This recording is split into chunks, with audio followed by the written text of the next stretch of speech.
केंद्रीय चुनाव आयोग, जिसको शॉर्ट में आप केचुआ कह सकते हैं, ये रेंगने लगा है मोदी जी के सामने। जैसे ही अग्निवीर का मुद्दा एक चुनावी मुद्दा बना युवाओं के बीच, जैसे ही कमज़ोर तबकों के बीच संविधान बदलने का मुद्दा केंद्रीय मुद्दा बन गया, जिसको लगातार राहुल गांधी जी, प्रियंका गांधी जी और गठबंधन के अन्य नेता उठाते रहे, वैसे ही चुनाव आयोग को लगा कि उनके आका अब जाने वाले हैं। तो आका को बचाने के लिए चुनाव आयोग ने एडवाइजरी जारी कर दी कि विपक्ष के लोग अग्निवीर योजना पे नहीं बोलेंगे, संविधान बदलने पे नहीं बोलेंगे। तो अब चुनाव आयोग ये भी बता दे कि विपक्ष के लोग किस मुद्दे पे बोले।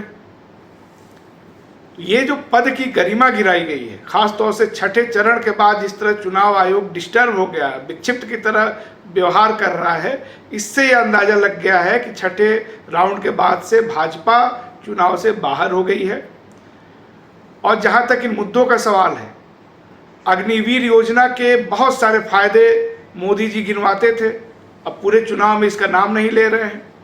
प्रधानमंत्री के आर्थिक सलाहकार विवेक देबरॉय ने 15 अगस्त को द मिंट अखबार में लेख लिखा और कहा कि संविधान को ख़त्म कर देना चाहिए। संविधान में जो समानता की बात है, आरक्षण की बात है, सेकुलरिज्म की बात है, इसको बदल देना चाहिए। और उस पर प्रधानमंत्री की कोई सफाई भी नहीं आई थी, जिससे संदेश गया था कि नरेंद्र मोदी खुद चाहते हैं कि संविधान बदल जाए।